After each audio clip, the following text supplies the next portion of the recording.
Good morning students.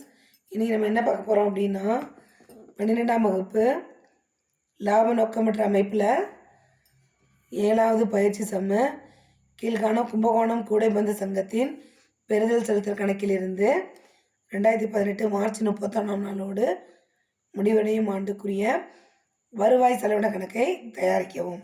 இப்போ கேட்குறது வருவாய் செலவின கணக்கு. இந்த பெறுதல் செலுத்தல் கணக்குனா என்ன, வருவாய் செலவின கணக்குனா என்னன்னு இந்த 6வது சம் போடும்போது நான் தெளிவாக சொல்லியிருக்கேன்.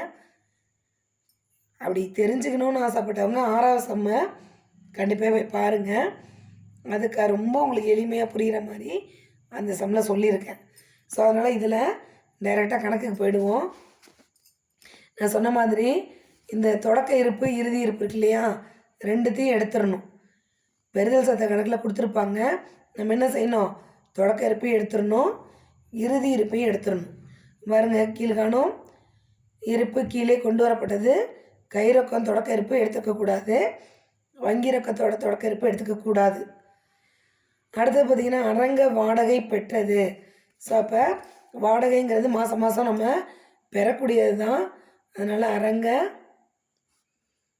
வாடகை பெற்றது 6000. சந்தா பெற்றது, இதுவும் மாதம் மாதம் நமக்கு வருமானம். சந்தா பெற்றது 9000. ஆயுள் உறுப்பினர் கட்டணம் அப்படிங்கிறது அவங்க ஒரே தடவையில் உறுப்பினராக சேர்றாங்க இல்லையா, அப்போ ஒரு முறை மட்டுமே இதை கொடுக்கக்கூடியது. ஓகேவா? அப்போ அவங்க இப்போ இந்த புக்கில் பார்த்தீங்கன்னா ஃபார்முலாவில் ஆயுள் உறுப்பினர் கட்டணம்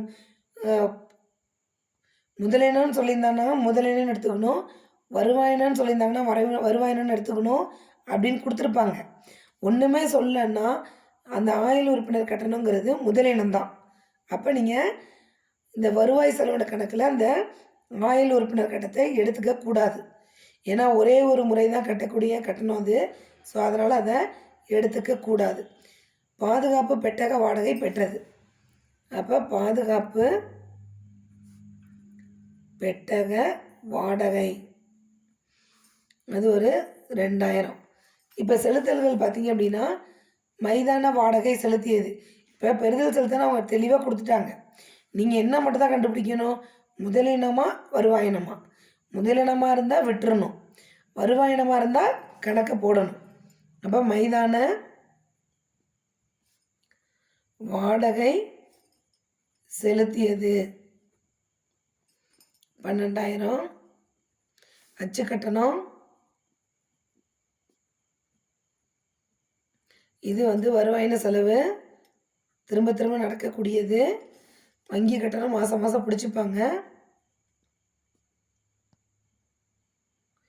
அதுவும் அது வருவாயின செலவு. கட்டிடம் மீதான காப்பீடு இன்சூரன்ஸு, கட்டிடம் மீது காப்பீடு இன்சூரன்ஸ் கட்டிகிட்டே தான் இருக்கணும். ஸோ அது ஒரு 2000. தொடர் விளையாட்டு போட்டி செலவு, தொடர் விளையாட்டு போட்டி செலவு அது ஒரு 16,000. தணிக்கை கட்டணம்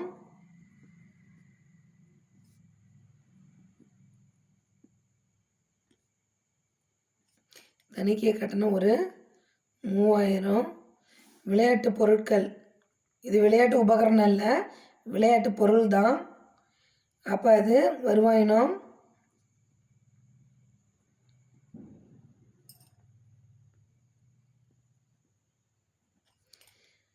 ஒரு 4000. அதில் சொன்ன இல்லையா, தொடக்க இருப்பு இறுதி இருப்பு விட்டுறணும். இப்போ இதில் முதலினத்தெல்லாம் விட்டுட்டு ஒரு வருவாயினத்தை மட்டும் எழுதியிருக்கோம். அப்போ நம்ம எதெல்லாம் விட்டோம், தொடக்க இருப்பு ரெண்டுத்தையும், கை ரொக்கம் வங்கி ரொக்கம் ரெண்டுத்தையும் விட்டுட்டோம், இறுதி இருப்பு ரெண்டுத்தையும் விட்டுட்டோம். அடுத்து இதில் முதலினம் எதுன்னு பார்த்தீங்க அப்படின்னா இந்த ஆயுள் உறுப்பினர் கட்டணம். ஸோ அதனால் அதை விட்டுட்டோம். இங்கே பார்த்தீங்க அப்படின்னா எதுவுமே இதில் முதலினம் இல்லை, எல்லாமே வருவாயினம் திரும்ப திரும்ப செய்யக்கூடியது. ஸோ அதனால் எடுத்து எழுதிக்கிட்டோம்.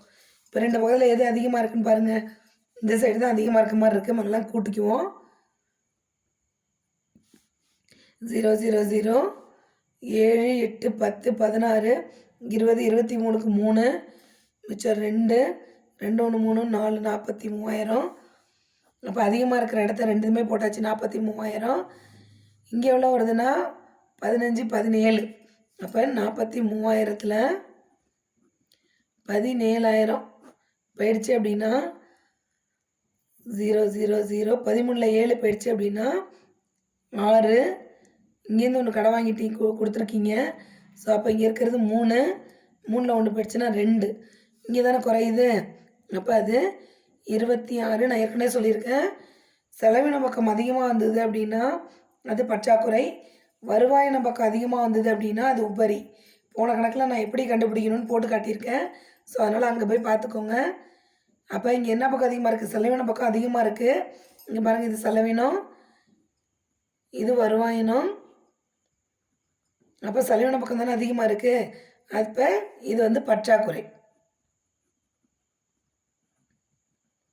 இதில் உங்களுக்கு ஏதாவது டவுட் இருந்ததுன்னா கண்டிப்பாக கேளுங்க. Thank you students.